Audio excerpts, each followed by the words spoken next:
This regular meeting of the Board of Mayor and Aldermen for June 16th of 2015 will come to order. I'll ask everyone to stand for the pledge to the flag. I pledge allegiance to the flag of the United States of America and to the republic for which it stands, one nation, under God, indivisible, with liberty and justice for all. Please be seated.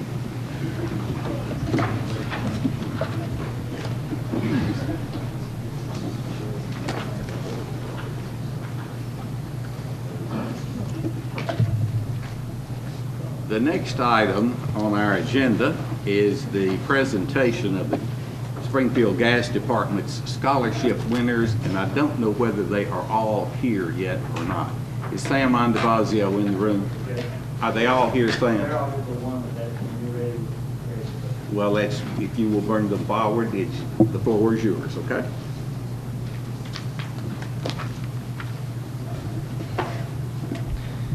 Thank you, but I'd like to congratulate each one of you for an accomplishment that you made this year. I'd like to announce them at schools. For Greenbrier High School, we have Caitlin Miller.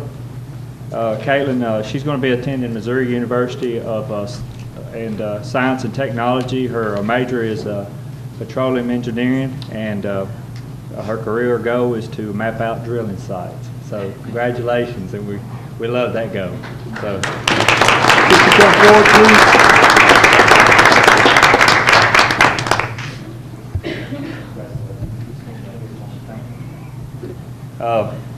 Next, we have Joe Burns High School. That would be Emily Crawley.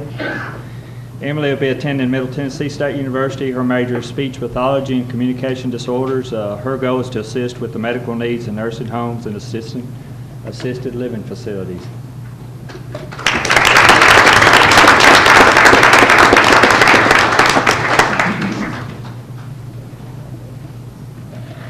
We've already given them their certificates at the awards night. The next one's from East Robertson High School. Her name is Clara Adams. Clara will be attending Maryville College. She's going to be in the education field, and she plans to obtain a master's and be a teacher. So, congratulations, Clara.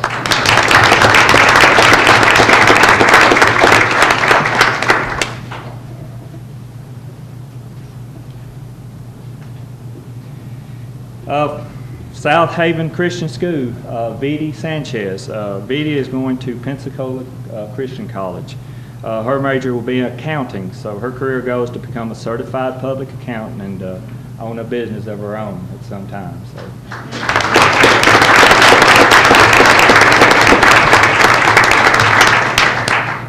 And who is not here today tonight unless she's come in? Her name is Crystal Lemus. She's from Springfield High School. Crystal's going to be attending Belmont University, and her intended major will be biology, psychology, and pre-med.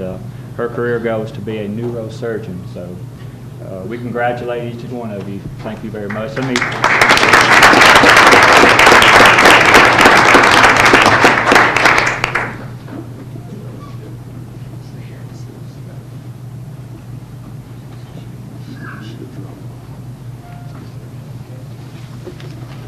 Sam, thank you for that presentation.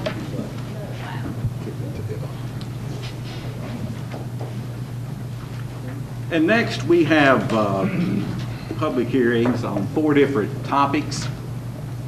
The first one is for the ordinance which adopts our annual budget and tax rate for the new year beginning July 1st.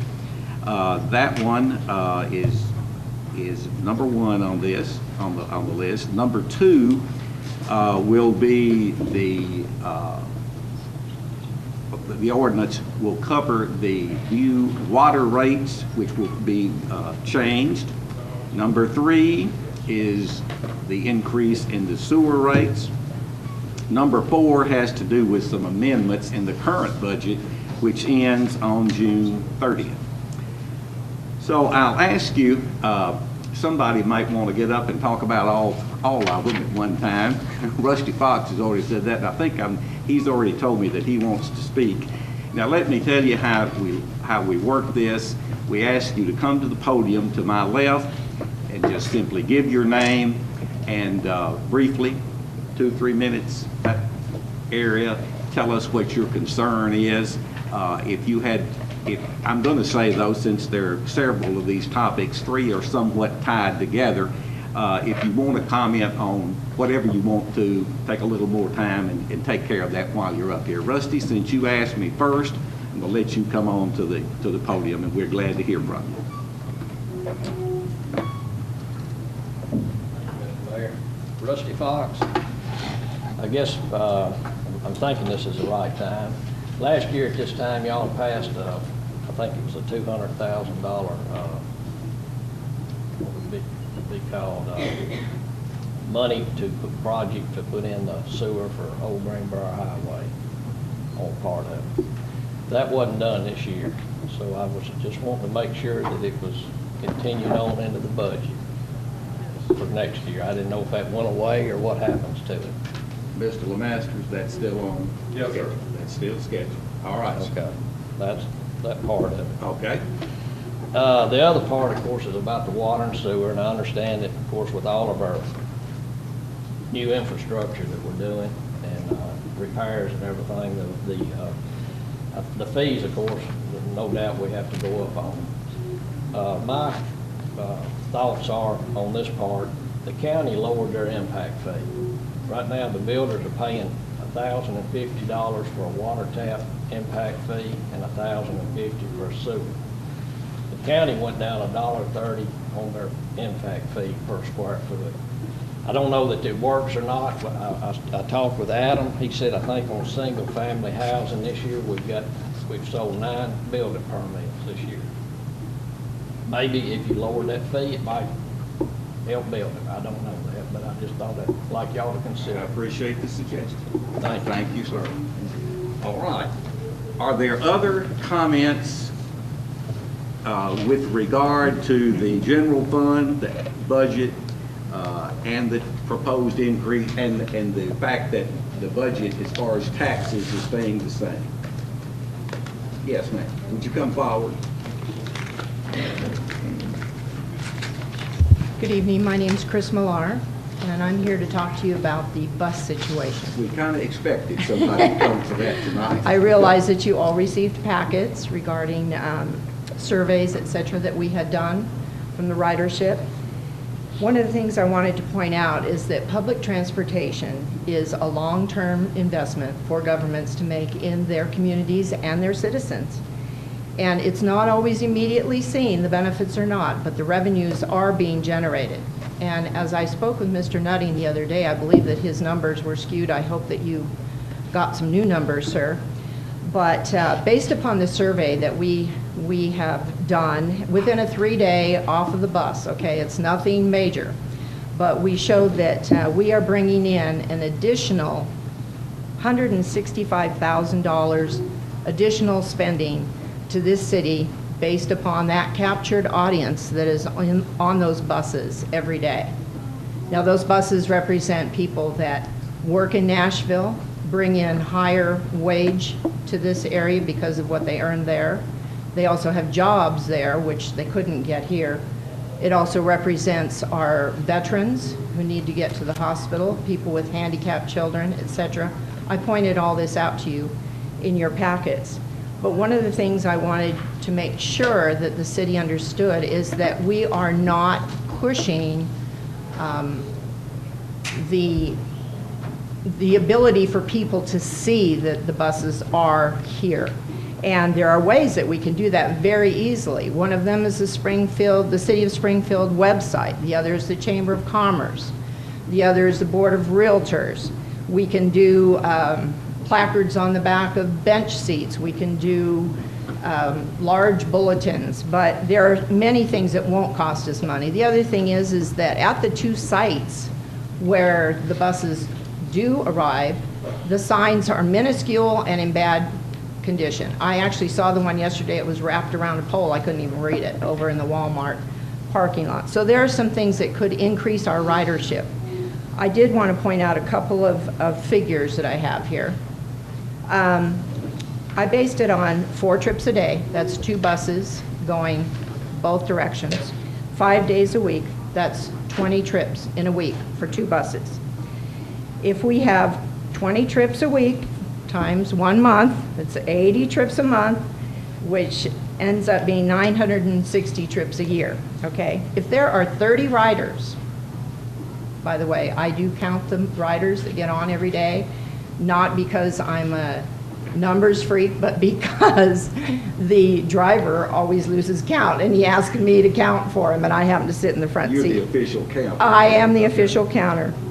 But what this boils down to in dollars and cents is with 30 riders, the city is putting in $1.06 per rider. That's at the $30,613 fiscal year 15 budget. If we were able to get that up to 40 riders, that's 80 cents a trip per individual. That is the cheapest possible public transportation that you are going to find anywhere. And we are getting those numbers. In the morning from Springfield, our low numbers, yesterday, by the way, the buses were not running on time, and we still had 20 people that left here. A third of our group had already taken off for work. And that is another issue that needs to be addressed, and I'm going to address it to Mr. Nutting, because out of the past 81 days, or 19 of the 88 days of transportation, 21% of those were disruption in service from RTA. I believe that's unconscionable. That's a lot of disruption in service. They arrive late. The buses don't run. Of course, now a lot of it was weather issues, so we can't blame everything on RTA. But those things need to be addressed, and I believe that they need to be addressed in our budget. If we're paying for this service, which I hope that you will continue to do, then RTA needs to be held responsible for the times when riders are not riding because they're not there according to their schedule. Let me stop and ask you something there. Did you inquire about what the problem was? Oh, yes. From time to time? Was We it ask wrecks every on the day. interstate or- It's typically, they overbook their buses. A bus breaks down. We were promised new buses. We got one, actually, and we were so excited about it, we got it for 30 days. And then we went back to the old buses, which break down again. So RTA needs to really step up to the plate if they're going to offer a contract to these cities and make sure that their buses run on time and are good buses. They can be anything from doors not closing properly to air conditioning or heating not working. There is a number of things, but it's always a mechanical issue. And of course, then the weather is involved in that. But I do want to make sure that you understand that public transportation is in our future. We have, and I'm going to go ahead and bring it up, we have a summit going on in Nashville this Thursday. I hope you're all, or many of you, are prepared to attend that. It'll be on public transportation. It is a necessary function of the local, county, and state governments to increase their investments in themselves and their citizens. We need to make sure there's less congestion on our roads, which are already terribly busy. And, by the way, I know you're thinking about another police officer. If you don't add the bus back in, you might want to count on 2, because with the potential of 110 extra cars going up and down that road twice a day, there's going to be more accidents. We drive by them, and we're so thankful we're on the bus. But that's a lot more congestion on those roads in and out of this city. So something to consider. Thank you so much for your time. Thank you, that's well said. The gentleman there who raised his hand, you'd like to come forward? That would be you. Give us your name.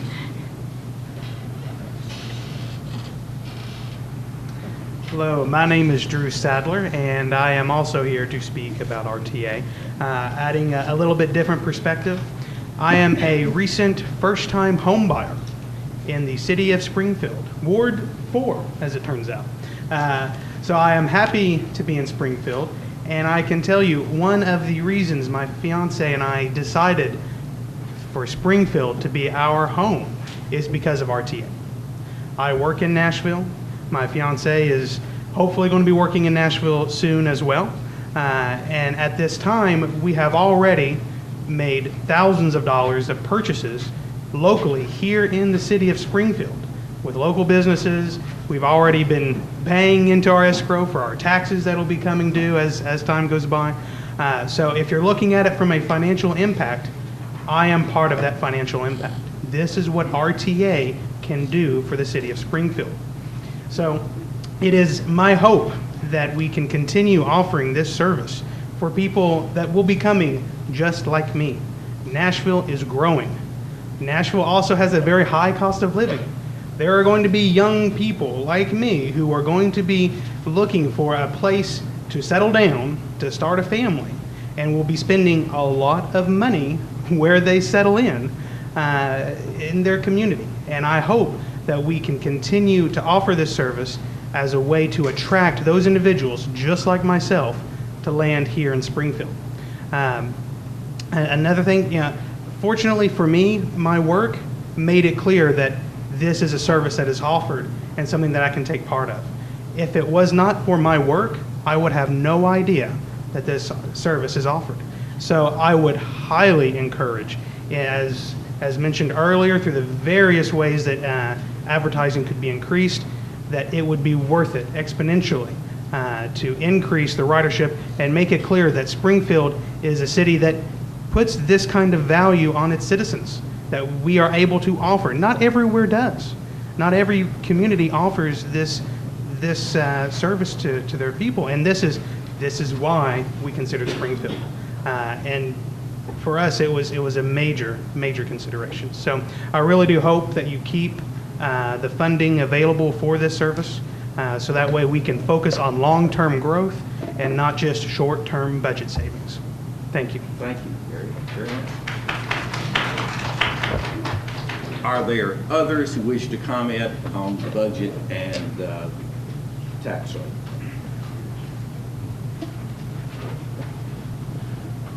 I'm Dr. Barner. I'm going to speak on behalf of RTA too. I know that, let's talk about values.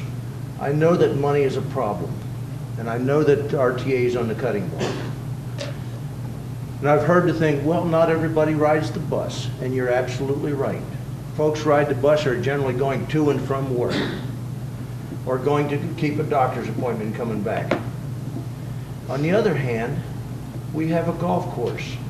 Not everybody plays golf, but every year for almost a decade, the county's been in the red and lost at least $185,000 that they've had to shell out to support the golf course. If we go beyond that, we're looking for money. The citizens of Springfield, the taxpayers, paid $6 million to build a college that was sold for $1, and we're losing that revenue as well. There's some things going on with expenditures and accountability that I don't understand. So if we have something like RTA that'll benefit the working person, the working taxpayer in Springfield, why would we want to cut it instead of promoting it? Why aren't we cutting back in some of these other things that aren't making us money and that don't provide anything useful to the people or to most of them anyhow? And there's others, but I'm not going into them at this time. Just something to think about, and I wish that somebody could explain it to me. Mr. Mayor. Thank you, David. I would reply to that, Dr. Barner. It's the college, when it was built as a joint project between the city and the county, and I've heard tremendous amounts of compliments about it. The reason that it was turned over to the state, that was the intention all along. We were to provide the bricks and mortar. In addition to that, there are operating expenses that are, what is it, $200,000–300,000 a year. Yeah. We did not want to do the operation of the college. All we wanted to do was provide the building that the state would not provide. We have provided that building, and the agreement was, as long as you operate a college, an institution of higher learning, at this facility, it remains, the state owns it and operates it, or let's say they lease it and operate it.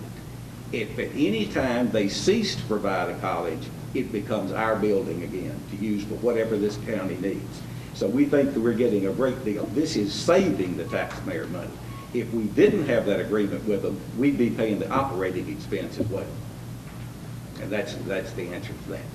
Next. Hi, I'm Rebecca Andrews. I've been riding the bus since December 30th, 2013. If you guys do cut the RTA bus system, me and a few other people who ride this is our only way to and from Nashville to our jobs. We could actually lose our jobs on the 30th if you do cut it. And I actually am a single mother who takes care of a disabled child. We go to and from Nashville sometimes to take him to his doctor's appointments. I'm going to Nashville tomorrow on the RTA to pick up my daughter from the Nashville International Airport. And if I didn't have that, I would have no way to go pick her up. Also, recently, we also got over 600 signatures in support of us. And also, a lot of the community who are the elderly and people who are in their 20s and 30s and 40s, etc., they actually don't even know that the RTA exists because you guys don't have a lot of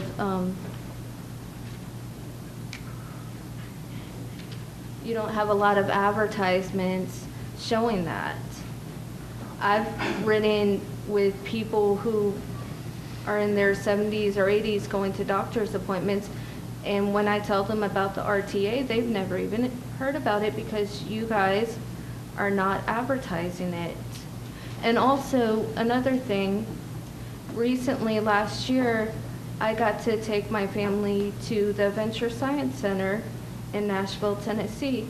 If it was not for the bus system, I would not be able to have done that. It was an amazing experience, and we were able to go to Nashville on the RTA and come back home. My disabled son and also my daughter who rode the bus, it was the first time he's ever really behaved on this bus with like 60 plus people riding it. It was amazing to see him so interactive, so excited. Even if a lot of people weren't communicating with him, he loves looking at the traffic going by. Also, at the end of June, we're also going to be going to the Nashville Zoo, and this is going to be possibly our last adventure on the RTA if you guys don't fund it. Also, if it's okay, can I show you guys these signatures? You can pass that around, and we'll be glad to let them Thank you for- look at it as they go on, and thank you for your hearing. remarks. Thank you, sir. Are there other comments with regard to our general fund budget? Yes, sir.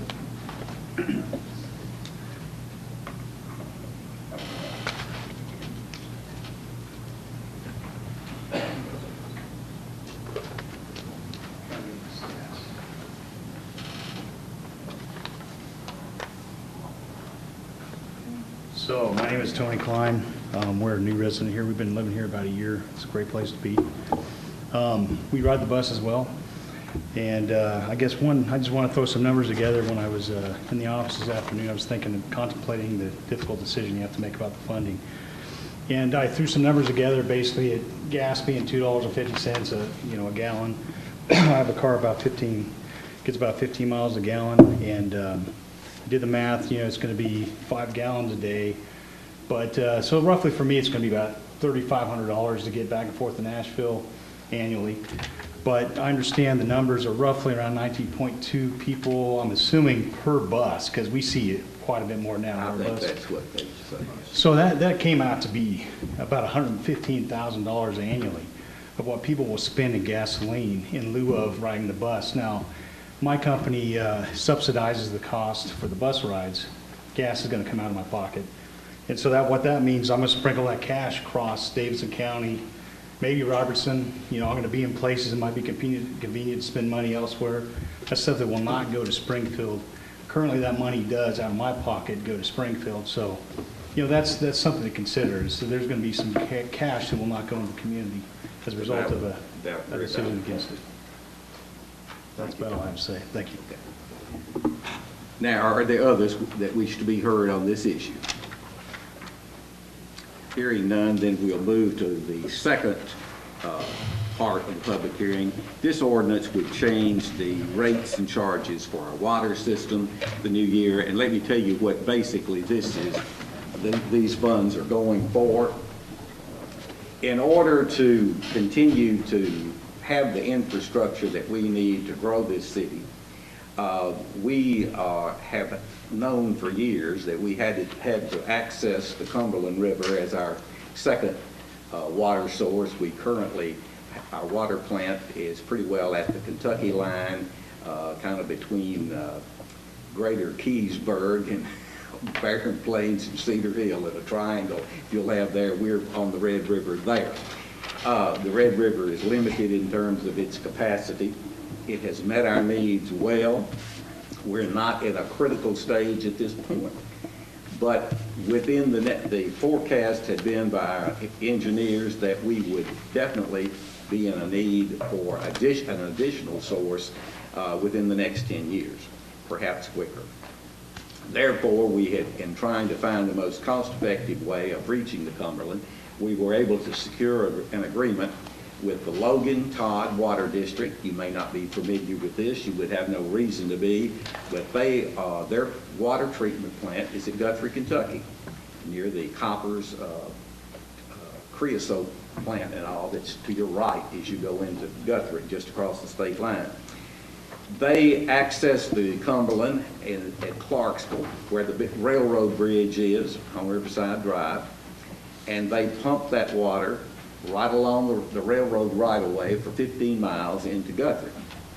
And in turn, they supply water to all of the water companies that are in Logan and Todd counties. That's Adairsville, that's Russellville, that's Auburn, it's Lewisburg in Logan County, it's Elkton and Guthrie in Todd County, and it's also Oak Grove, Kentucky, which is the north side of Fort Campbell.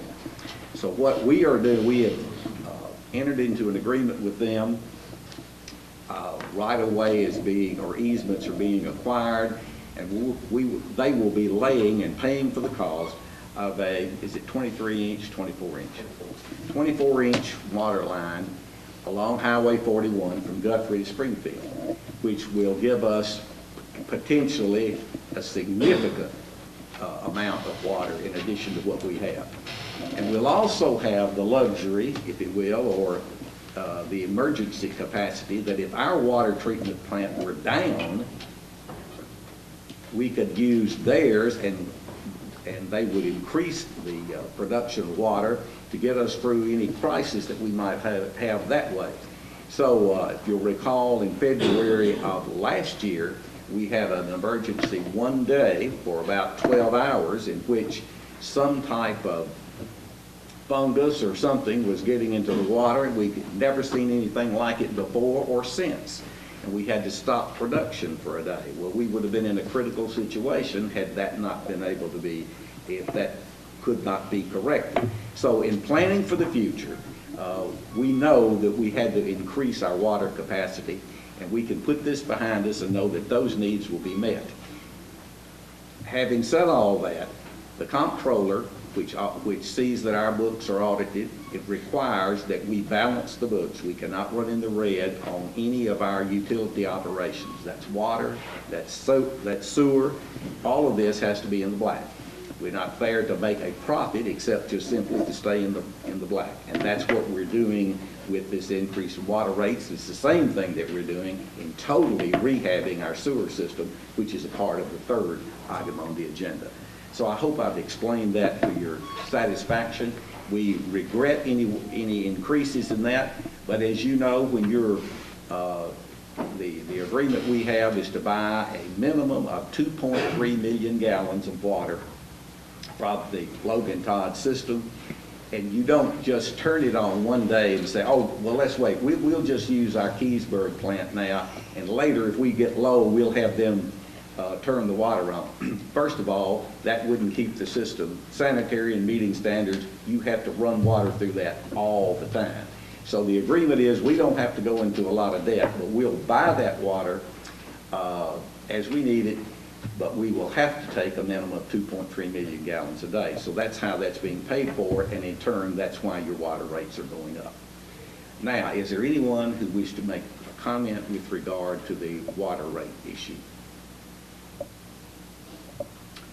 Hearing none. Was there someone that wished to say something? No. Let's go to the third one, which is the wastewater or sewer increase. I've explained to you what's going on with that. I will add that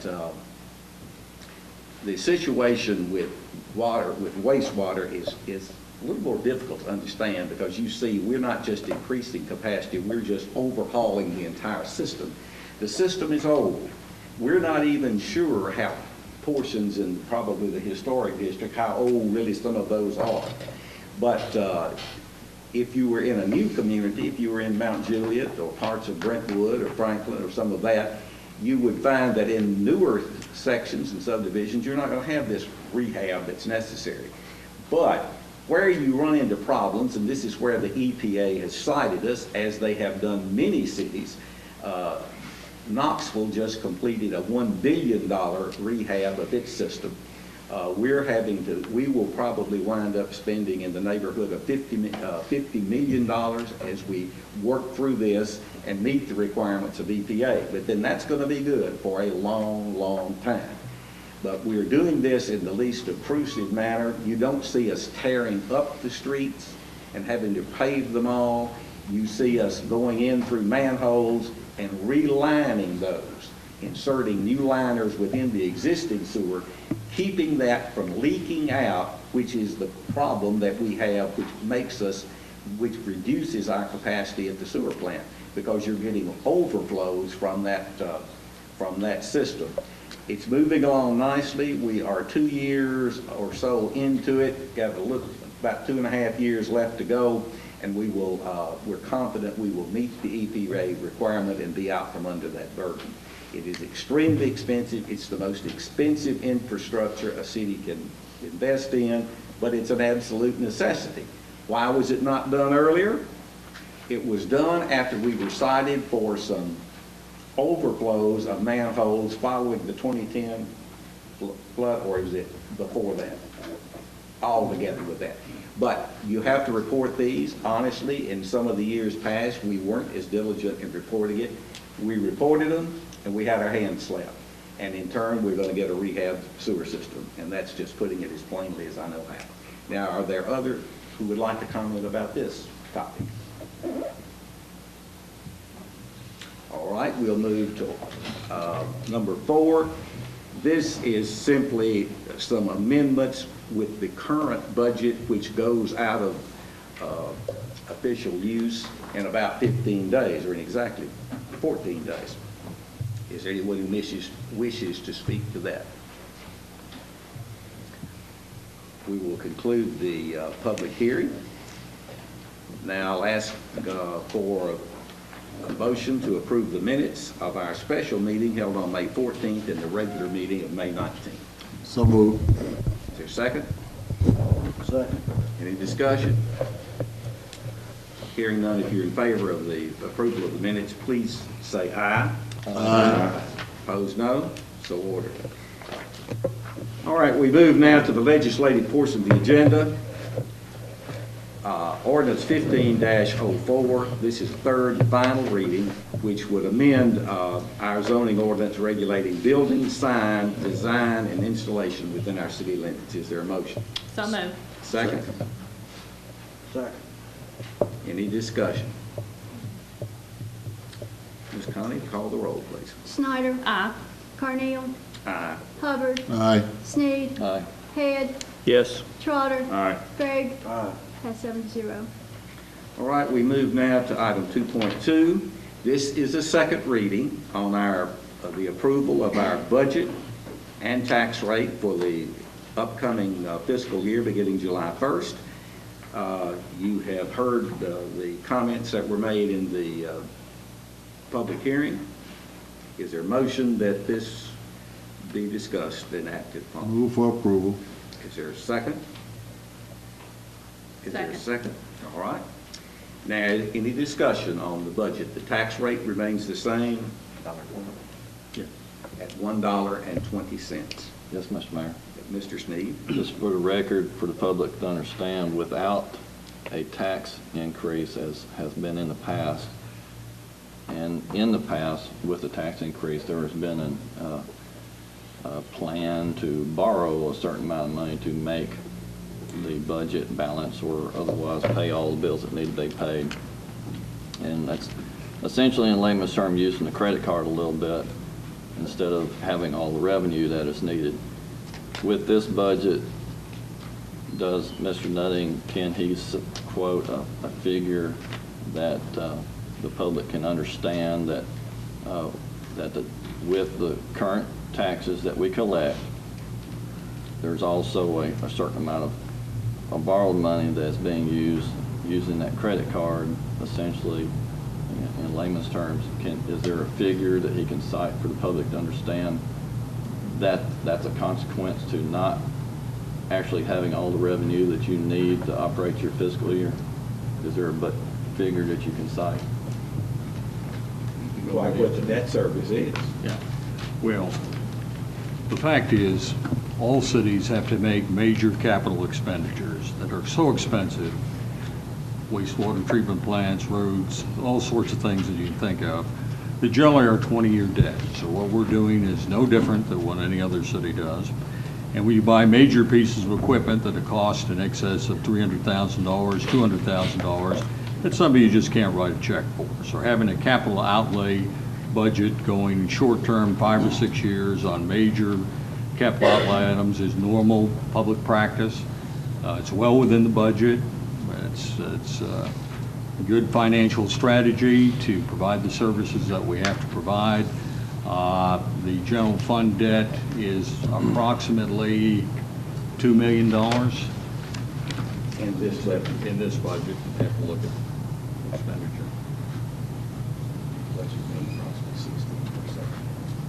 Yeah, it's a little over 18, the budget is a little over 18 million, so the debt service, you just get to it for general fund real quick here. I think it may be a hair under 2 million. Let's see what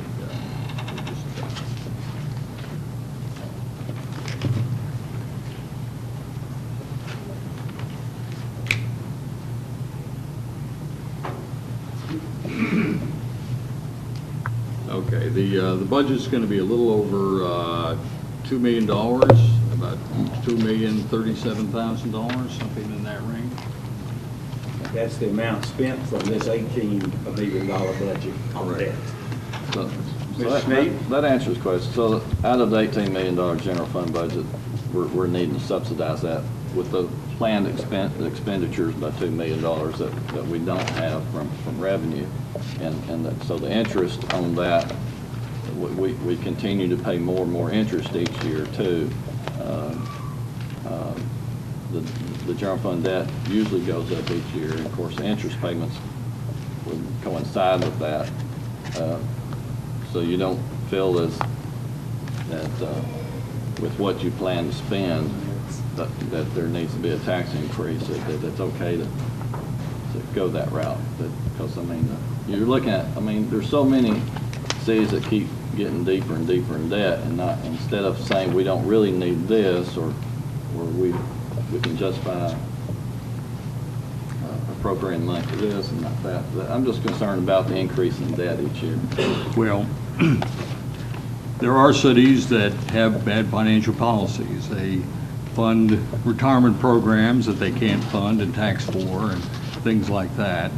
I think people need to realize, you know, if you're going to buy a major purchase like your house, same thing as a mortgage. You can't pay cash for your house, and your choice is not to have a house or to have a mortgage. Same thing with all the major capital expenditures we need to have. And unlike carrying a 30-year mortgage, we carry a 20-year mortgage or a 25-year mortgage. Have no problem going to the bank for your car on a short-term basis. And when we have to buy a fleet of vehicles that are very expensive, well, we go and purchase it on a 4 or 5 year capital outlay note, just like you buy your car. So it's, you know, it's as easy to relate. And you operate on a household budget, and so do we. And in 37 years of managing cities, I've never had a deficit in any budget at any time. So we've got a good, sound budget. We're not overestimating revenue. We're very conservative on what we estimate in revenues, and we overestimate expenditures. And that's been a firm policy. This board has set a minimum fund balance of $2 million in the general fund. We carry more than that. And I think after this fiscal year, June 30th is over, we'll have more than that. So it's a careful balance that I share Mr. Sneed's concern. He's making a good point, but it's a careful balance every year. You don't want to overcommit, but then, you know, when it's appropriate and you have to make some improvements, then you do have to tax. But in the long run, the average that you're paying out in your taxes on the mortgage is enough to cover it. I want to ask our finance director and city recorder, Lisa Crockett, as we're borrowing now, all right, capital outlay note that I just signed, what was the interest rate on that? Do you recall? Yes.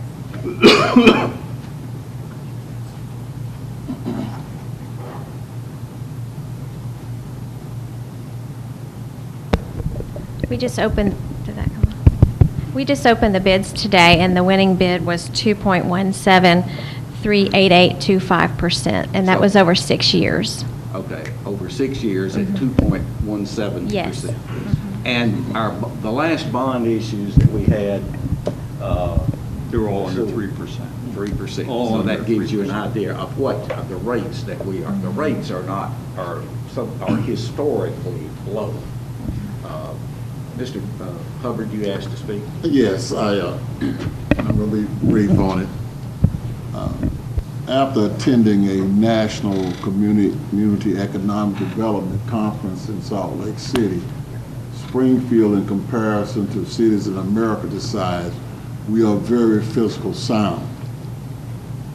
We are not, as a comment, the credit card, we are not spending loosely.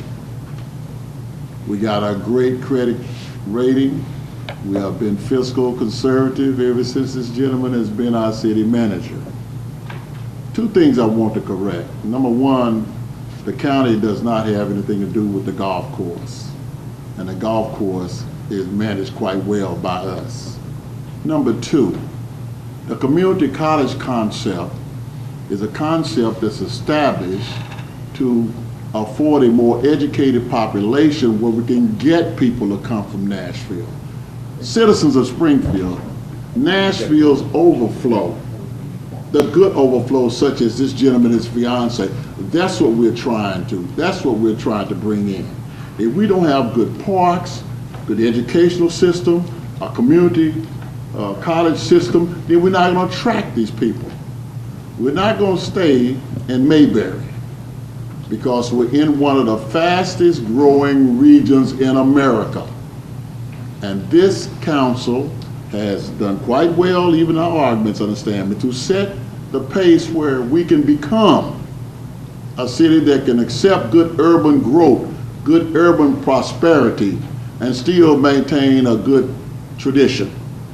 So we're not just up here just throwing stuff away. And the things that we incorporate to get these young people to come from Nashville and come to our city. And so I am one of the chief opponents, and I'm not going to back up on it. All right. Are there other comments that need to be, that anyone would like to make before we just act on the budget? Mr. Snead? One follow-up to some of the heated comments from the representatives from the left. My point in bringing that up was not to criticize, but to inform the public. And it's often touted that there's no tax increase, but there's consequences to that, such as more interest paid in the course of doing business. And that's something that I'm just trying to educate the public on, something that they probably weren't aware of or would not see in anything reporting what we're doing. So it is in all of our reports, Mr. Snead. All right, is there anything further on this? All right, I'll ask the city clerk to call the roll. Head, Yes. Carnell, Aye. Snyder. Trotter. Hubbard. Aye. Gregg. Sneed. Aye. Pass 7-0. Yes, and that's on the second reading. There will be a third reading that will be at our Monday meeting, the 22nd, at noon, and that will complete the work on the budget. Paul? I did want to say, just for information's sake, Lisa has distributed some new exhibits as far as the debt. Doesn't have any impact on the budget, just for illustration. So if you would take those in your bound version of you'll get a finally printed budget looking much like you have in the bound budget, but change those pages out and you'll be current. All right, we move to 2.3, which is the new schedule of rates and charges for the water system. Is there a motion? So moved. And a second? Second. Any discussion on the new water rates? All right, we've been discussing water and wastewater for a long time. I think we've had enough. It may seem like we're not discussing it tonight, but we have thoroughly discussed it in the past and know what needs to be done, I believe, this time. Call the roll, please, Carmen. Gregg. Hubbard. Aye. Sneed. Aye. Snyder. Carneal. Trotter. Head. Yes. Pass 7-0. All right, 2.4 will be the rates and charges for the sewer system. Is there a motion in that? So moved. Have a second? Second. Now, any discussion or comments with regard to the sewer rates? Hearing none. Yes. We'll have Connie call the roll. Carneal. Aye. Head. Yes. Sneed. Aye. Trotter. Aye. Snyder. Gregg. Hubbard. Aye. Pass 7-0. 2.5 will be certain amendments of the current budget, which expires in 2 weeks. Is there a motion? So moved. Second. Any discussion on this issue? Please call the roll. Do we need to amend that, Sir? Paul? Yes, sir. Thank you. Yeah, it has to be amended on second reading because you'll notice there's been some additions to that. Okay. And so the exhibit, thank you, Mr. Ed, for bringing that up. You see on the back of the original ordinance, you see the original Exhibit A, and then if you look at the next, scroll down one more page, you have an amended Exhibit A, and my memo explains the changes, minor changes in the budget, but making sure that all the departments budget at the end of the fiscal year, that the budget's balanced. All right, we have a motion with a second on the ordinance as a whole, but we need an amendment to bring it all together. Is there a motion on an amendment as Mr. Nutting outlined? Move to adopt a new Exhibit A. Is there a second? Second. All right, now any discussion on the amendment? Hearing none, we'll call the roll on the amendment. Trotter. Aye. Sneed. Aye. Carneal. Aye. Hubbard. Aye. Head. Yes. Gregg. Snyder. Pass 7-0. All right. Now on the budget, on the Made a motion. ordinance as a whole. Any discussion there? Ready to vote. Let's call the roll. Hubbard. Aye. Snyder. Carneal. Aye. Sneed. Aye. Head. Yes. Gregg. Trotter. 7-0. Okay, and now we move to 2.6. This is a first reading, which requires that it be read in its entirety, and our city clerk, Connie Watson, will do that at this time.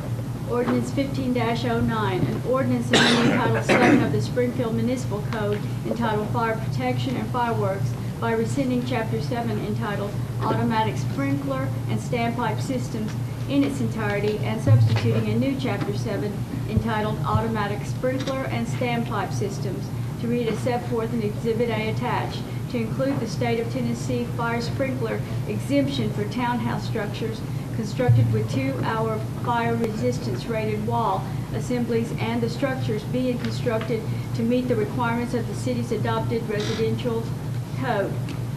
Whereas the state of Tennessee defines a townhouse as a single-family dwelling unit constructed in a group of 3 or more attached units that extends from foundation to roof, not more than 3 stories in height, with a separate means of egress and an open space or public way on at least 2 sides, will be considered a separate building with independent exterior walls and must be separated by 2-hour fire resistance rated wall assembly. And whereas it has been determined that a townhouse structure constructed with a 2-hour fire rated resistance rated separation wall assembly and requiring the structure to be constructed to meet the city's adopted residential code will protect the public health and safety. And whereas the City of Springfield Board of Mayor and Aldermen at the May 19, 2015 meeting voted unanimously to direct staff to proceed with an ordinance amendment to revise the city's current fire sprinkler requirement to exempt townhouse construction standards to be consistent with new state law. And now therefore be it ordained by the Board of Mayor and Aldermen of Springfield, Tennessee as follows. Section 1, Chapter 7 of the Springfield Municipal Code entitled Fire Protection and Fireworks is hereby amended by rescinding Chapter 7 entitled Automatic Sprinkler and Standpipe Systems in its entirety and substituting a new chapter to read as set forth in Exhibit A attached. Section 2, all ordinances, resolutions, and policies in conflict herewith are hereby rescinded to the extent of the conflict only. Thank you, Connie. Now, is there a motion on this item, ordinance 15-09? So moved. Is there a second? Second. Okay, any discussion? All right, I think the essence of this ordinance is to make it a little bit more affordable for builders, and with this, Mr. Fire Chief, isn't that right? We are trying to work with our builders in various ways, and this is one of them. All right, so we have a motion. Any discussion now further? In favor of this, vote aye when your name is called. If you oppose, vote no. Snyder. Aye. Carneal. Aye. Hubbard. Aye. Sneed. Aye. Head. Yes. Trotter. Aye. Gregg. Aye. Pass 7-0. Okay. 2.7 is a resolution. It is a resolution 15-07 would appoint a department head to the Business Conduct and Ethics Committee. What's the recommendation, Mr. City Manager? That Adam McCormick continue. Adam, I think, got appointed in March. We thought we'd give him a full year. Have you Recommended him a campaigned full for year. this position to stay in this position? You assure me you have not? Mr. Phelps says you have. No, that's not the case. All right. Adam McCormick, our coach director, has been nominated for this. Is there a motion that this be approved? So moved. So moved. Second? Second. All right, any discussion? Call the roll, please. Head. Yes. Carneal. Aye. Snyder. Aye. Trotter. Aye. Hubbard. Aye. Gregg. Aye. Sneed. Aye. Pass 7-0. 2.8 is to discuss and possibly act on Resolution 15-08, which would declare certain property as surplus and authorizing the disposal of such property. Is there a motion? So moved. Second? Second. Discussion. Call the roll, please. Gregg. Aye. Hubbard. Aye. Sneed. Aye. Snyder. Aye. Carneal. Aye. Trotter. Aye. Head. Yes. Pass 7-0. All right, we're moving to the administrative portion of the agenda. The first item here is the electric rates. These are adjusted monthly by TVA due to what is called a wholesale fuel cost adjustment. Mr. Gardner, what, you got good news? Not exactly. It's going up 1.2%. 1.2%. All right. Any discussion here? Okay. Well, I guess we better get a motion first. So moved. Let's get a motion on it. Second. I just knew he was going to lower those rates this time. This time, taking him back for this. Got a motion and a second. Now, any discussion? Please call the roll. Carneal. Aye. Head. Yes. Sneed. Aye. Trotter. Aye. Snyder. Gregg. Hubbard. Aye. Pass 7-0. All right, same thing now, monthly gas rate adjustment. Mr. Riddle, Up slightly, 0.28%. still beating the Slightly competition. over a quarter percent. Okay. Is there a motion? So moved. Second? Second. All right. Comment? Yeah. One of your gas tank blew up in South Texas, day before yesterday. A major, we might have one about 5 years ago around the Luling area. Another blew up again. They passed it. Pipeline? Pipeline. That's it. We don't, is that the reason for that going up? No, it hit rock bottom here a while back, All right. and speculators drive about 56% of the market, so Okay. we're at that mercy. So luckily it's staying safe. Okay. Good deal. All right, motion and a second on the floor. Any further discussion? Call the roll. Hubbard. Aye. Snyder. Carnell. Sneed. Aye. Head. Yes. Gregg. Aye. Trotter. Aye. Pass 7-0. Okay, we now have parade applications from the Fair Association for the opening of the fair on Monday, August 24th, and from Springfield High School for the homecoming parade on Friday, September the 11th, and from the Chamber and Downtown Merchants for the third Thursday art walks. Is there a motion? So moved. And a second? Second to accept the total. Yes. All right. Thank Any you. discussion? Call the roll, please. Trotter. Aye. Sneed. Aye. Carnell. Hubbard. Aye. Head. Yes. Gregg. Aye. Snyder. Pass 7-0.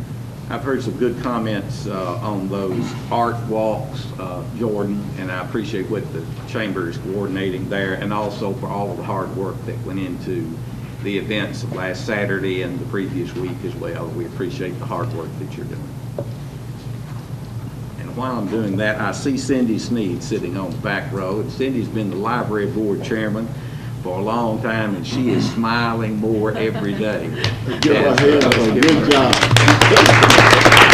Beautiful library.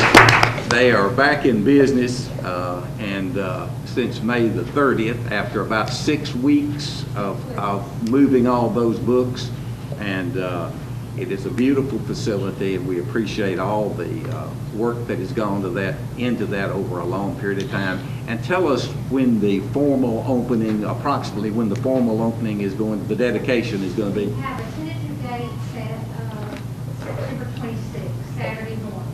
Okay. We had a lot of things to consider that were very important, such as the UT football schedule. and- Wait a minute, University tells us, did you check the Vandy schedule, did you say? Didn't really, that's Didn't you?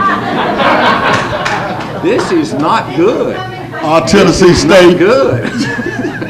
I would like to thank all of you here for your support throughout the year. Mr. Cornell, I am so sorry you couldn't be there that Saturday morning. It was. I was in Disney World. You were in Disney World, and that was magical. La, la, But it la. could not be more magical than the No. day we had. I hated that. At the library. It was just incredible. We probably had around 200 for just the ribbon cutting.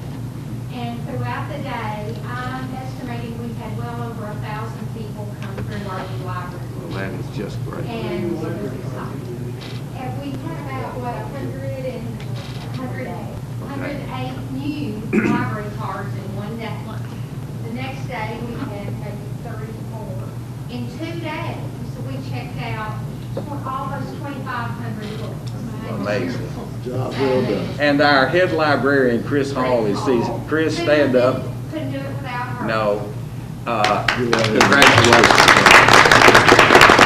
You I can. would like to thank Jay Brewer, our project manager. Hard working day.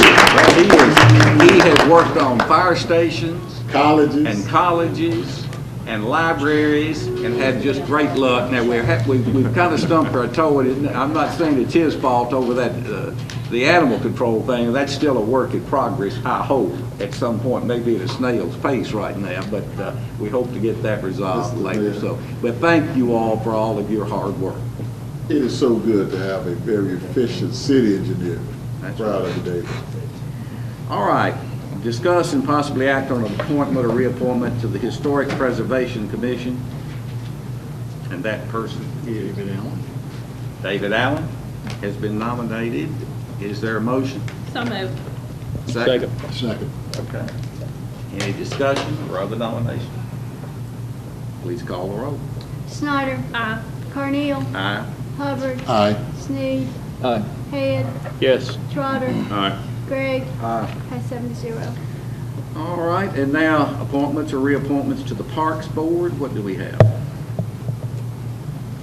Mr. Thomas. 4 positions, and I think Ann's got some. She's appointed Misty Williams. Reappointment, yes. All right, let's see here. 66.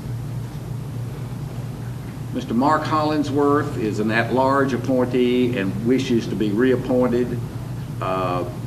Paige Betts has been nominated by Alderman Head to represent Ward 5, replacing Bonnie Johnston, who is stepping down.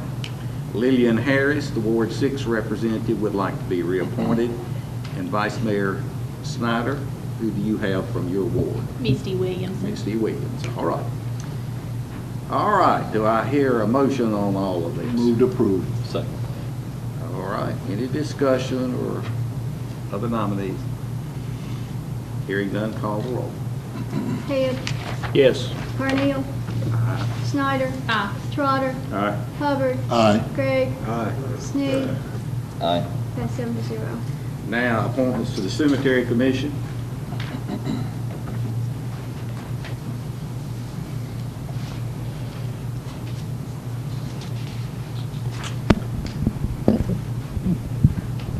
Okay, what Let's hear from our cemetery I do it staff all. person. Our very able assistant city manager, Gina Hall. Well, I'm hoping maybe to save you some reappointments or appointments. If you looked at the information in your packet, we do have a cemetery commission. And going back in the records, I found out, of course, that the commission was set up back before the city owned the cemetery to operate the cemetery, the function. So the commissioners, and originally there were 21 commissioners, and at some point over time, it's gone down to 7. But the commissioners were the ones that were appointed to operate the cemetery. They were supposed to oversee the trust fund. They were to make the investments. And so that was the original intent. Of course, over the years, since it's been part of the city of Springfield and the cemeteries department is in the general fund, there really hasn't been the need as much for the commission. They meet, they make a recommendation, but they have been questioning over the last few years really what role they serve. After the city depleted the cemetery trust fund and there's zero balance in it, they've just been questioning why. And I found a resolution from 1990, back when Mayor Carneal was mayor in 1990, that pretty much says that should the Aldenwood Cemetery Commission be disbanded or done away with, the trust fund shall revert to the city of Springfield, which has already been done, for use in the maintenance of the cemetery. So really what I'm asking is whether or not you would consider just abolishing or disbanding or doing away with the cemetery commission. Well, it would appear, I mean, of course, the purpose originally of the larger commission was to take care of, spend the trust monies and all that. That wasn't enough to sustain the operation, and the city had to get into taking care of that. Right. And has overseen it for how many years? Probably now? since the 1990. So, 25 years now. So, that's a long time. So, Mr. Mayor. I will entertain a motion. Oh, I'm sorry. Second.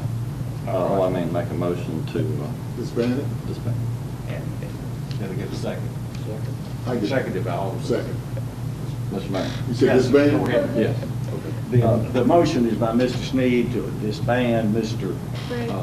Gregg. Greg also seconded it, and I think maybe you'll yield to it.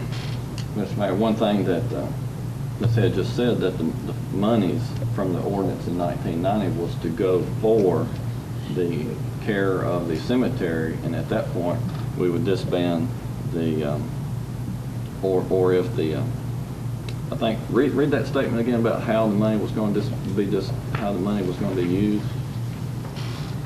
It said, should this Elmwood Cemetery Committee be disbanded or done away with, all trust funds shall revert to the city of Springfield for use in the maintenance of Elmwood Cemetery. What she just said, we didn't use that money for the upkeep and care of the cemetery. We used it to put in the general fund to offset a smaller tax increase.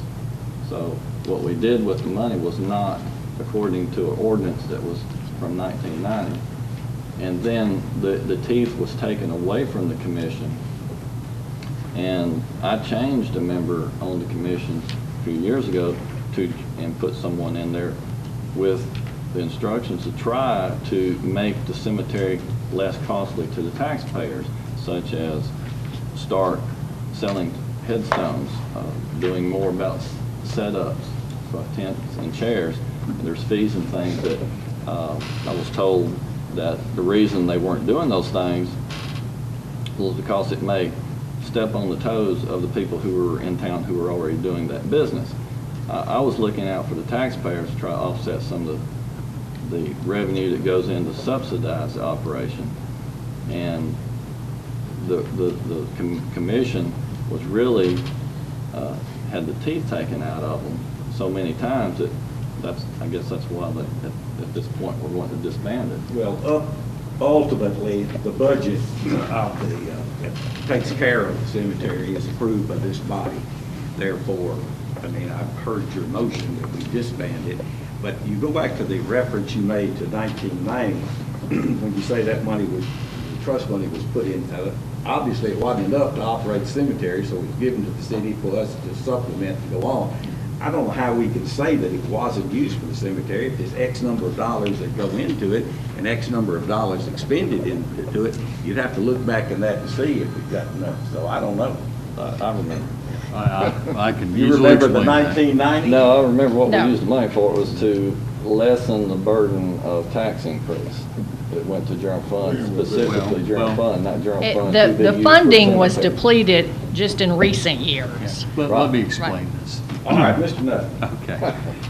Mr. Sneed is partially correct.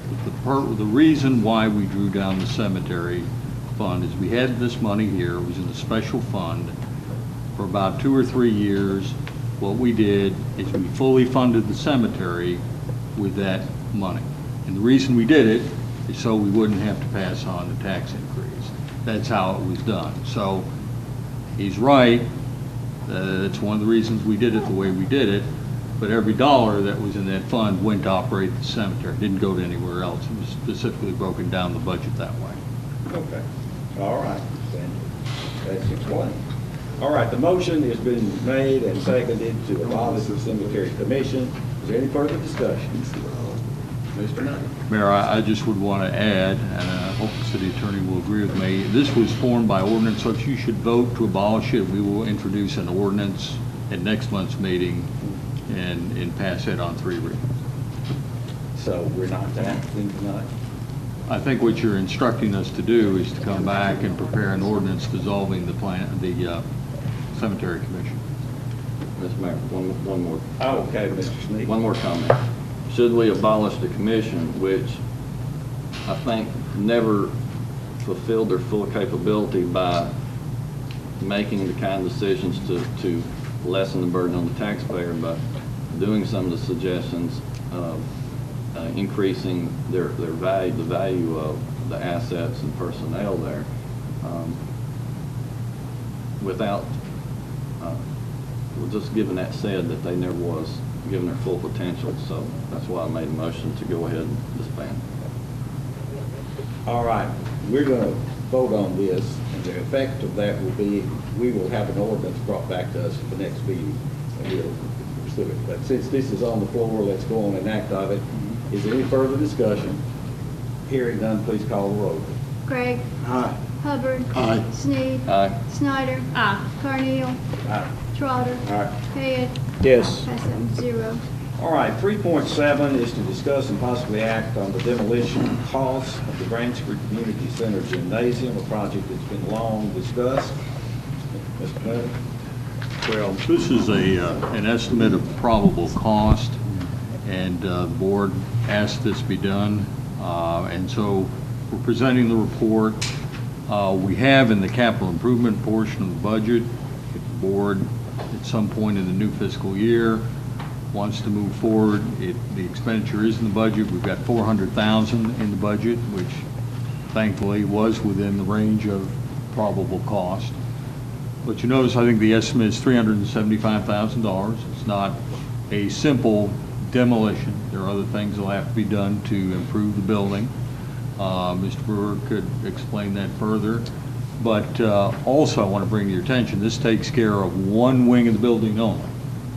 The other wing is in really bad shape too, and it's going to start getting worse and worse, and probably about 3 or 4 years it's going to be in really bad shape. But it's not, it's in really bad shape now, but it's going to be in much worse shape. So this is an item that it's already in the budget.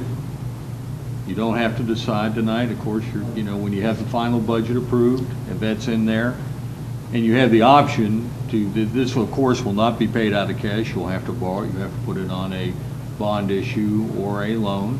I think I've got it in a small bond issue in the budget, if you choose to do that. But this is your estimate of probable cost, and I think there's a good explanation in there for that. If you have any other questions, I would recommend that you talk to Mr. Brewer.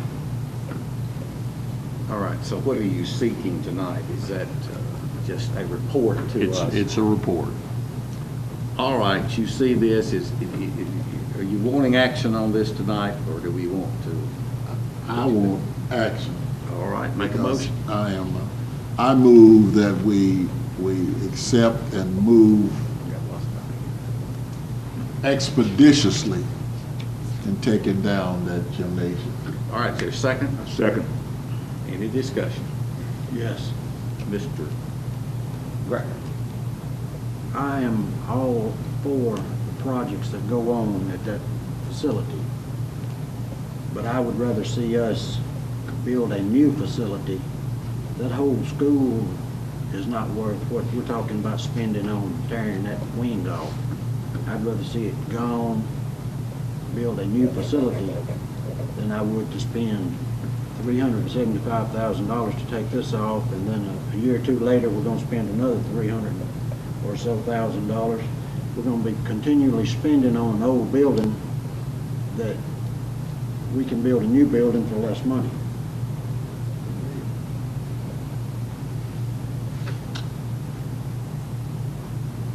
Smile, I believe you believe that, don't you?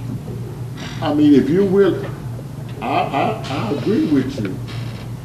If we could have the courage to go head on and do it.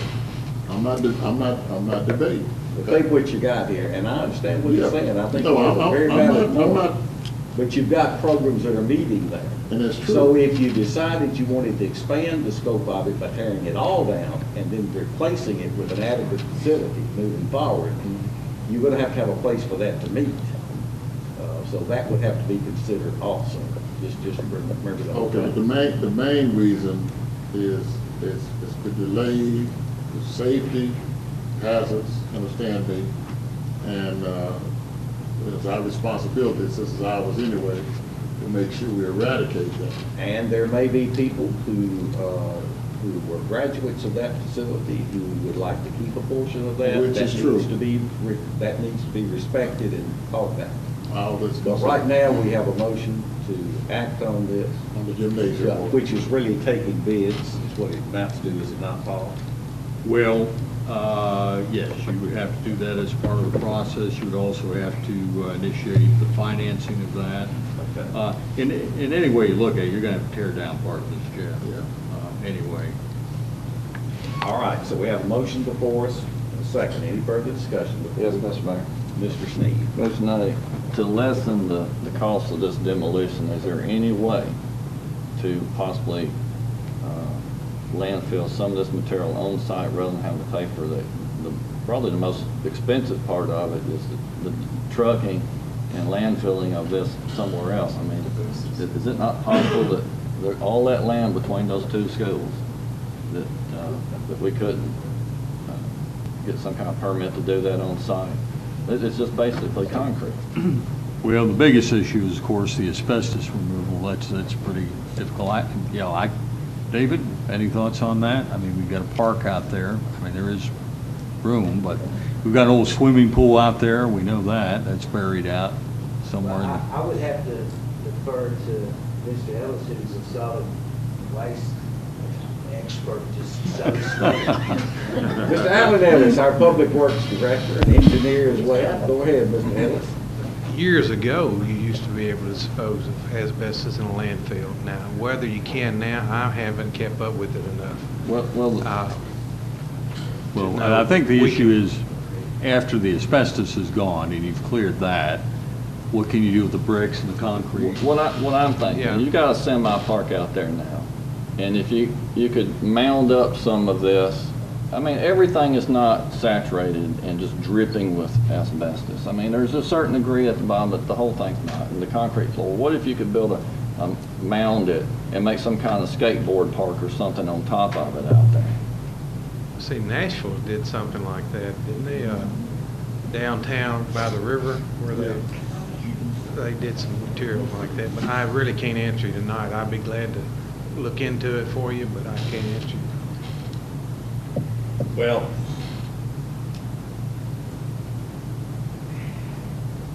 gentlemen, the motion's on the floor. Call for action. I have something, Mr. Mayor. Yes. Mr. Gregg brings up a very valid point about going out and building something, and probably it would be cheaper, but a lot of our churches have put a lot of money in out there to do the repairs. I'm really worried about, if we don't go ahead and do this, about somebody out there, especially the children that are there during the day and in the afternoon in the after-school program. If we don't get this gym torn down, I'm afraid something's our liability. I think you're right. And then I think we need to pursue an assessment of what's still there in that building and what the possibilities are, what the cost would be to make that secure and in good and bring it to a good state of repair. And it maybe it's not working, but I think we need to look at the whole picture. I'm not saying we need to move forward on taking this down. I agree with that, but we need to look at the whole picture before we leave this issue. One thing, Mr. Mayor, it has paid off consecutively for 3 years with our deterrent, am I right, Chief? Especially with our after school, with our criminal. It's a good location. It has really paid off. I don't want to interrupt that. That's what I was bringing up. And our test scores have improved out there, too. Okay, we have a motion. Did you call for the question anyway? Call for the question. All right. Carneal. Aye. Head. Yes. Sneed. Aye. Trotter. Aye. Snyder. Aye. Gregg. No. Hubbard. Aye. Pass 6-1. All right, I'm going to declare a 5-minute recess. We'll be back in 7:25. Yeah, what do we have? Very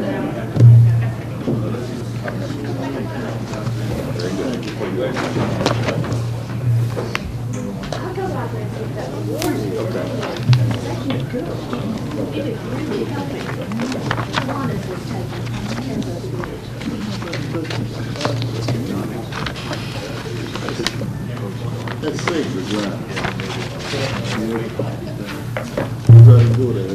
All right, we are ready for 3.8. This is to discuss and possibly take action on extending sewer services to certain properties adjoining Kenny's Road. This was an area of about 40-something acres, I believe, that was annexed to the city. What year? 98. 98, okay. And it was, you want to introduce the matter itself? Sure. Really, this issue was brought up because there's a certain dilemma that Mr. Sneed has with the property he owns. But really, it's how we're going to extend sewer in the entire area. That's the big issue. So not only does Mr. Sneed need some guidance, but everybody who owns property out there needs some guidance on what we're going to do. So the fact is, we annexed this area at the same time we did the Green Hills annexation. And so at the time, there wasn't any request to extend the sewer. And in the plan of service, what it says is that the board will decide essentially when and how the sewer is going to be extended. So Mr. Lee Masters has provided you a summary of his recommendations in his memo, and so he'd be happy to explain the situation if anybody desires. All right, now, is this are we to take action on this and moving this forward? Well, Or yes.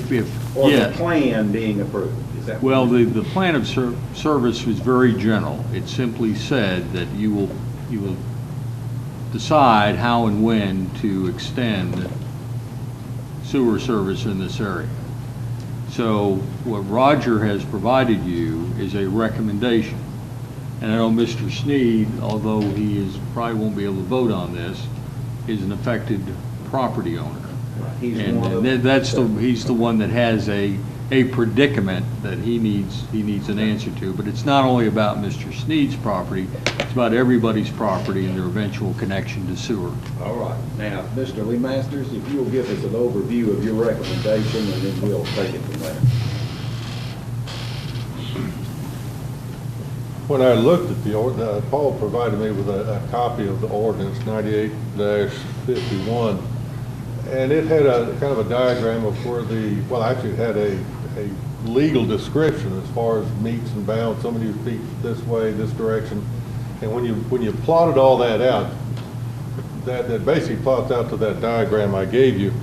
And there were about 13 or 14 different pieces of property that are now included in that area that was annexed. So the resolution for plan of services basically said that in the event of failing septic systems, then the board will make recommendations on how to fix it. It's not like the recent plan of service which says, in 5 years we're going to do this and this and this and this. It basically leaves it up to the board. So what I did is look at the locations of the existing sewers in that general area, and in each of these 13 properties, what sort of sewer availability was there. Now, in some of them, they are already connected to the sewer, so really nothing needs to be done. There are some where one of the city's sewers will pass through a corner of the property. Well, if it passes in that property, they can connect right onto it. There are other places where the sewer is not crossing the property, and the only way they can get to that sewer is that they get an easement across the property owner where the sewer is located. What I did is number each of the properties and then gave you a description of what's on the property, how big it is, whether or not there's a house on the property, whether or not that house is connected to the sewer, and if it wasn't, what their options were. For the most part, sewer is available under certain conditions, and those conditions generally involve acquiring an easement from a private property owner. In some of those instances, we are not going to be involved at all.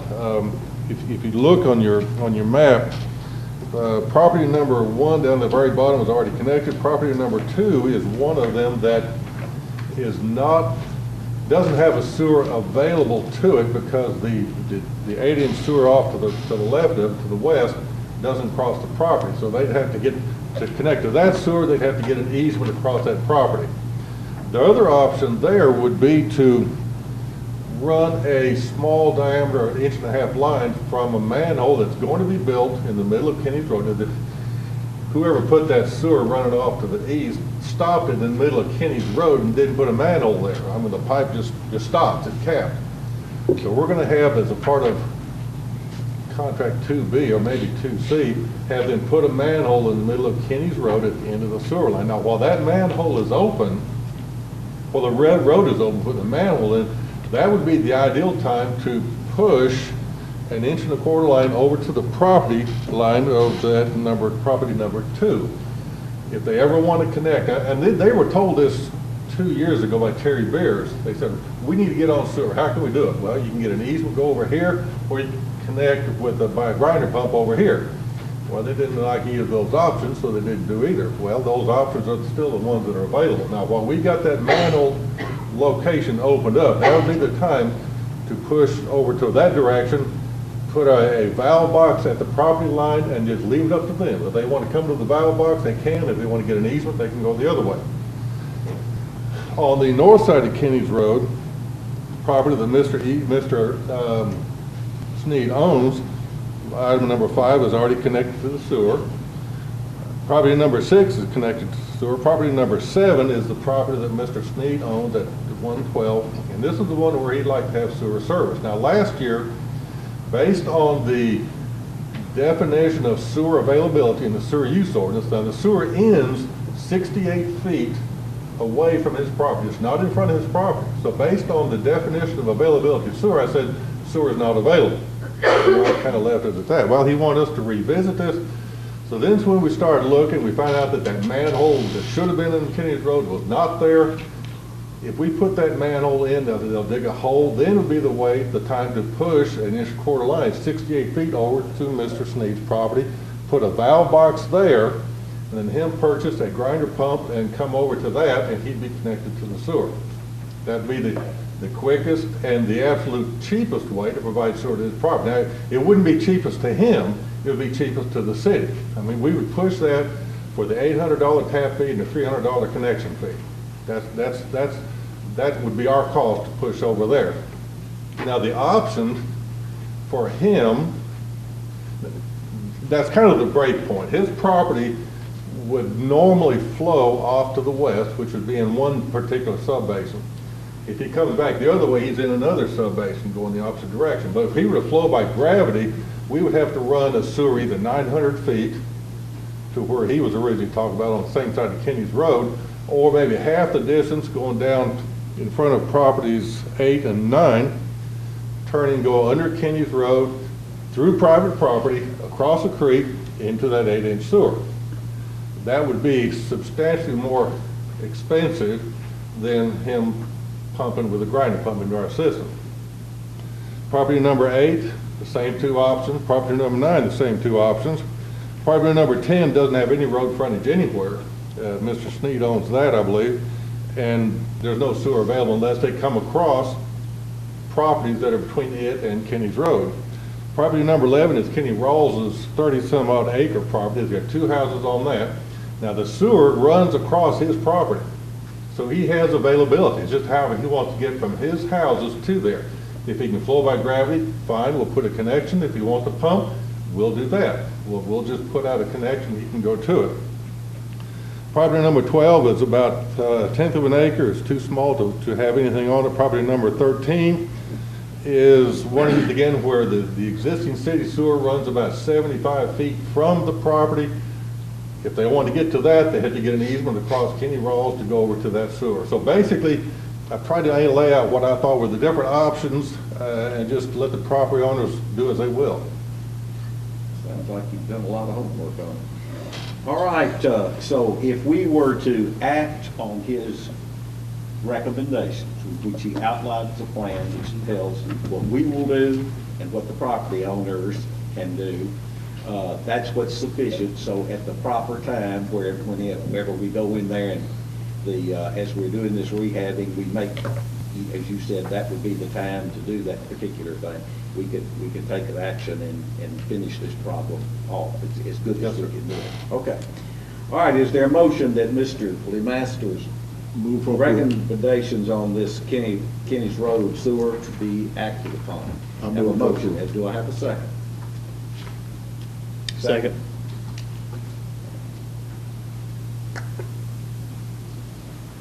Second. Who second? Alderman Hicks did? Okay. All right. Any discussion? Call the roll. Hubbard. Aye. Snyder. Aye. Carneal. Aye. Sneed. Abstain. Head. Yes. Gregg, Aye. Trotter. Aye. Passed 6-0 and 1 abstain.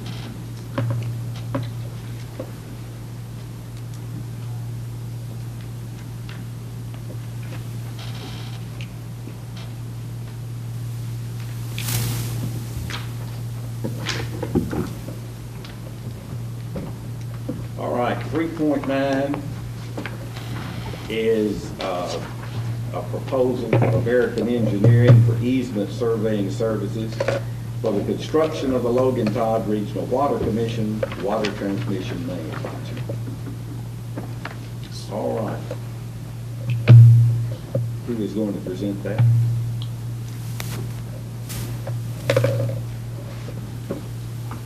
We have been talking with, there's going to be about 160 to 170 easements that we will need to procure to get the water line from Guthrie, the Tennessee part. Now, we're not responsible for easements up in Kentucky, but to get them in Tennessee, we have to have legal descriptions because an easement is an attachment to the deed of the property.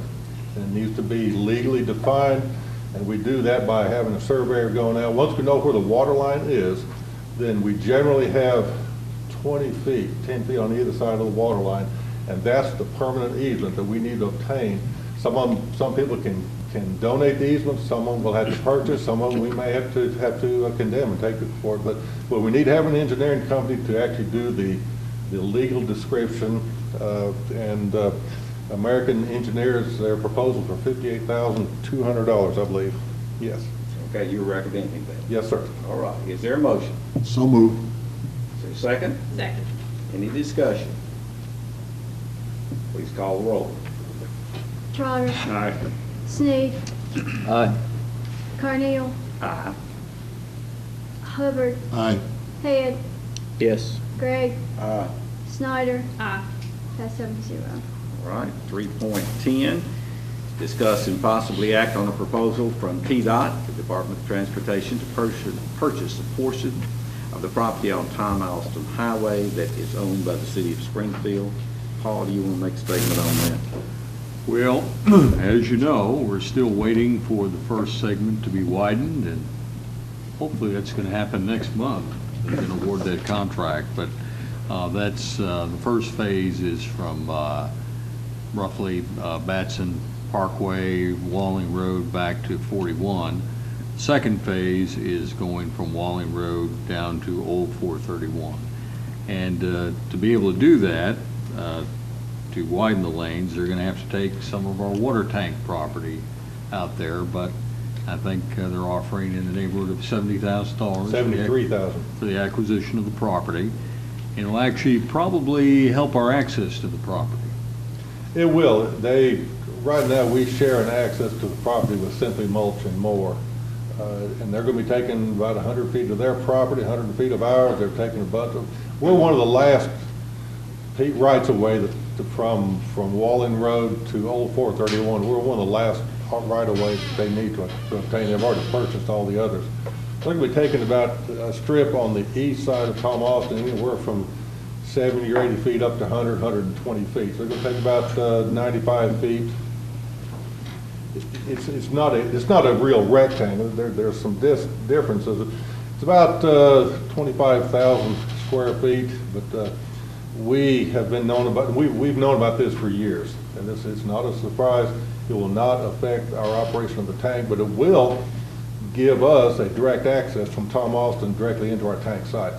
All right, so you recommend this? Yes, sir. All right, is there a motion this be approved? So moved. Second. Second. Any discussion? Please call the roll. Snyder. Aye. Carneal. Aye. Hubbard. Aye. Sneed. Aye. Head. Yes. Trotter. Aye. Gregg. Aye. Passed 7-0.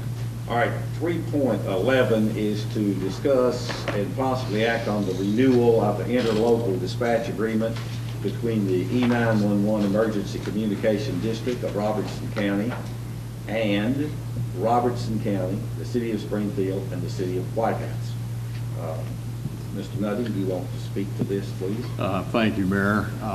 Really don't know how this is going to get wrapped up, but when we did the agreement, the interlocal agreement last September, everybody forgot it was a 10-month agreement instead of a 12-month agreement to match the fiscal year. So the existing contract is going to expire June 30th. And the game plan at this point is to really execute the same contract with any modification in the proportionate costs. But as you see from David's memo, what we've got budgeted is probably going to be the high end on that, and I'll let David address that. But the county is not even going to be in any position to run this by their budget committee, and you know they're always a couple months behind us.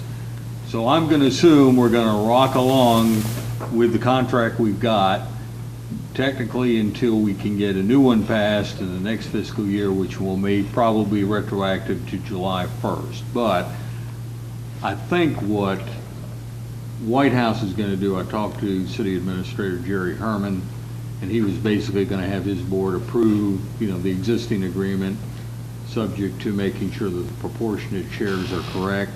What the county did last night, they, because they're going to be the entity that's slowing us down a little bit, simply because of the way they do things budget-wise, but they passed a resolution of intent to renew dispatch interlocal agreement. And I'll just read it to you, it's just one page. Whereas it appears that the current interlocal agreement previously entered into in August of 2014 after many months of work by the Joint Dispatch Study Committee regarding a sharing of dispatch costs as between the county, the City of Springfield, City of White House, and the local E911 district will expire by its terms on June 30th, 2014. And whereas it is anticipated that Springfield, White House, and the district board will have the ability to approve an annual renewal and funding of the agreement before July 1st, 2014, but that due to the differences in when the annual fiscal year budgets are approved, the county will not have its portion of the year July 1/15 to June 30th, 16 dispatch budget fully approved until such time as the county adopts in full its yearly budget, usually adopted in August of each year. And whereas it is desired that the county continue to participate in this cost-sharing plan until such time as the new budget is approved, now therefore be it resolved by the Robertson County Commission meeting in regular session this 15th day of June 2015, Robertson County does hereby approve an annual renewal of this dispatch agreement effective July 1st, 2015, and to continue until the current year's budget is approved for funding purposes. And that's it. So what I've recommended here is that you basically approve the same agreement as we're in now, subject to staff concurring that the proportionate shares are fair. That sounds good. Chief Thompson? I think that's a great summary of what this is all about. Our proportionate share for the past year is about 24% of the call volume. Prior to us entering into this agreement, we were paying 42%, which means that by entering into this agreement last year, we're reducing our cost by over $200,000 a year. Right. So we do have the preliminary figures for the coming year that's already in the budget. That's a high number in the budget. It'll probably be less than that. So I think everything else is pretty much self-explanatory from there unless there are any questions. Thank you. All right, is there a motion that we approve this? So moved. And a second? Second. Any questions of Chief Thompson? That sounds good. Nothing further, call the roll, please. Head, Yes. Carnell, Aye. Snyder, Trotter, All right. Hubbard, Aye. Gray, Smith, He had to step out. Thank you. Thank you. passed 6-0. Okay. 312 is discuss and take action on revising the annual ethics reporting form that is filed by elected officials and employees. Paul? Well, thank you, Mayor. I think everybody is pretty much used to this on the city side, filing these in about the month of February. And of course, those of you that are elected officials have to file reports with the state. This addresses our own ethics forms, and I'm going to toss it to Gina to explain what we're hoping to do here. Well, really, I hope you look at it as a much ado about not much, because it was a good time to sort of refresh everybody. We do have several different policies, and some of the definitions are slightly different. So I gave you the history of where we started in '95 when the Board of Mayor and Aldermen first adopted the policy and set up the Business Conduct and Ethics Committee. So you can see that through the years, there have been some minor changes, revisions, amendments in the policy. But in April of 2007, when the state mandated that we pass this or have a code of ethics, that's when we tried to consolidate some of the other policy into the code of ethics. And so it's really a very good comprehensive plan, and it's in, of course, we have it now in our municipal code. And all these attachments are basically to let you know what we have, what the definitions are. But the real reason that I brought this to your attention is the disclosure questionnaire that we fill out every year. Everybody hates it. Everybody complains. It is a little intrusive. It gets into stuff that, you know, probably the committee really doesn't need to know, some of it asking sort of personal questions.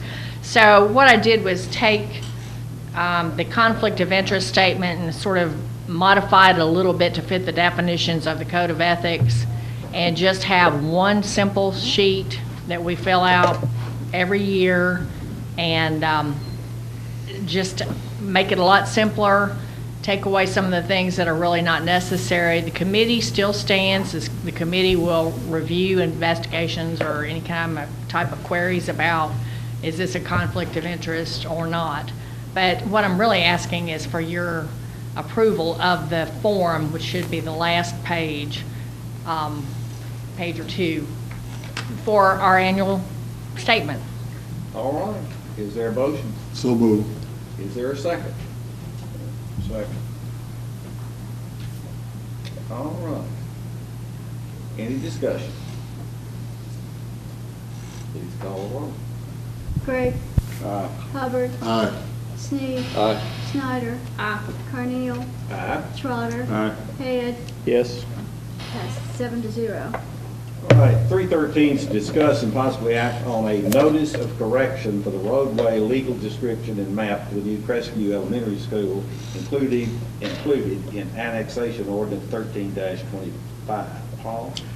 Thank you, Mayor. This is a small error that was discovered, and how we're going to correct this is just file a notice of correction, Adam.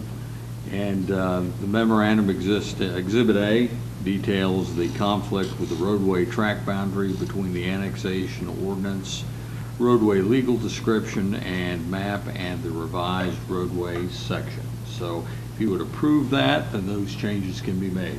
Do I have a motion? So moved. Second. Second. Discussion. Please call the roll. Carneal. Aye. Head. Yes. Sneed. Aye. Trotter. Aye. Snyder. Gregg. Aye. Hubbard. Aye. Passed 7-0. And 314, discuss and possibly act on a minor amendment to the water tank attachment lease agreement. Is that had to do with the internet? Yes, it deal? does. Okay. Okay. Accept. Paul? All right. As you know, we had to get together a final draft mainly with the resale of electricity. That was an issue. And everybody kind of volunteering some information to go into this. Something wandered in from another contract that somebody had put in, errors and omissions insurance. And I didn't catch it, trying to take care of the agenda packet at the last moment. It just got by me. They're not providing any services that have to be covered by errors and omissions. And I think Christy and I have talked about that. It was always an intent to make sure they recover for liability, property damage, those sorts of things. And those were always in the original contract that was drafted.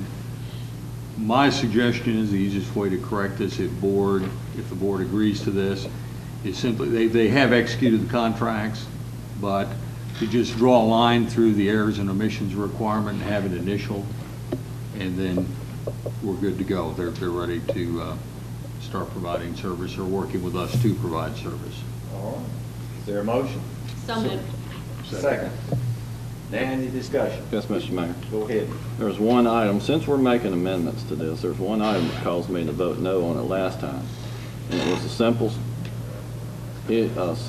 sentence that says that we, the city, or something to that effect, will pay for the contractors who basically wrote this agreement originally. We will pay for their lawyers. And that's about the sum of it. And I voted against it because it could present a situation where if there was a disagreement, we would be forced to capitulate to whatever they want just by the hiring of expensive lawyers, and the legal expenses would force us to capitulate whether it would be right or wrong. And since we're making amendments, looking into the future, which I wouldn't see a problem, but it's just some housekeeping on it. I'd like to also make an amendment to also strike that part of the contract. Okay. Then we're not gonna help any kind of legal. Do we have a motion on this? No, not on his amendment. Do we have a motion on Yes, the issue? on the. All right. You're proposing an amendment here. I propose an amendment to also include, as Mr. Nutty said, strike a line through the 5 or 6, 7 words, whatever it was, about that we are going to pay for their lawyers. It's just that simple.